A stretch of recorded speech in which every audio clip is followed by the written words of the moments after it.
Je passe jour après jour confinée chez moi à la maison. Mais mes pensées ne sont pas confinées. Elles s'échappent à une vitesse fulgurante vers le monde entier. Chine, Italie, Israël. Je vois des centres commerciaux, des aéroports, des écoles. Tout s'est arrêté. J'ai tellement de questions. Dès que tout sera fini, quelles entreprises vont survivre? Quelles institutions vont survivre? Qui d'entre nous va survivre? Cela finira-t-il un jour? Le monde sera-t-il un jour le même? Personne n'a de réponse pour l'instant. Nous avançons dans l'obscurité la plus totale. Quelqu'un pourrait-il faire un peu de lumière?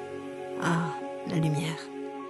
Une petite bougie peut brûler longtemps dans un monde obscur. Je me suis toujours demandé si c'est pour ça que les Juifs sont tellement obsédés par les bougies et le feu. Réfléchissons un instant. Nous allumons des feux depuis des milliers d'années. Nous faisons rentrer Shabbat avec le feu. Nous faisons sortir Shabbat avec le feu et nous faisons de même pour Rosh Hashanah, Yom Kippour et chaque autre fête tout au long de l'année. À Hanouka, nous passons une semaine entière à allumer des bougies. À Lag BaOmer, nous allumons des feux de partout. Dans chaque synagogue, nous avons cette petite flamme éternelle. Et bien sûr, quand des gens décèdent, nous allumons une petite bougie pour nous souvenir d'eux. Quelle est donc cette obsession avec le feu? Peut-être essayons-nous d'accéder à un certain type de lumière, bien plus brillante que n'importe quelle lumière physique, cette lumière spirituelle qui existe depuis la nuit des temps. Voyez-vous, si vous remontez dans le temps, très loin, vous constaterez que les scientifiques s'accordent remarquablement sur le fait que tout dans l'univers a commencé avec la lumière. Si le soleil n'existait pas encore, d'où venait cette lumière? Cette lumière, mes amis, était la puissante lumière du monde spirituel.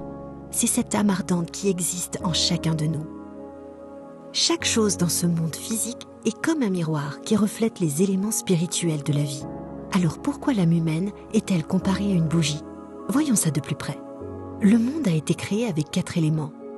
L'eau, l'air, la terre et le feu. Chacun de ces éléments a naturellement sa propre et unique direction. L'eau coule vers le bas. L'air se déplace dans toutes les directions. La terre est passive, immobile, sans force extérieure qui s'applique. Et la nature du feu est de s'élever, tout comme l'âme humaine. Les flammes doivent respirer, changer, grandir. Elles luttent contre l'obscurité et finalement un jour s'éteignent. Pendant tout le temps où elles brillent, elles sont tournées vers le haut, peu importe la direction de la bougie. Le scintillement des flammes nous rappelle la fragilité de la vie. Une vie qui doit être chérie et concentrée sur les choses réellement importantes. Lorsque j'allume mes bougies de Shabbat, c'est comme un rappel de la lumière de ce monde qui est trop souvent si difficile à percevoir, tant je suis distraite pour la remarquer. Et c'est au moment où mes mains passent au-dessus de la pointe des flammes qui vibrent que je peux ressentir la chaleur de l'âme ardente qui nous relie tous. Et vous savez quoi? Lorsque j'allume mes bougies, je pense aux millions de femmes qui les ont allumées avant moi, dans les périodes les plus sombres de notre histoire. Et quand je pense à elles, je réalise que je ne suis pas seule. Je fais partie de cet immense héritage qui consiste à être une lumière parmi les nations. Alors ce Shabbat et tous les autres Shabbats, vivons cet héritage et soyons cette lumière.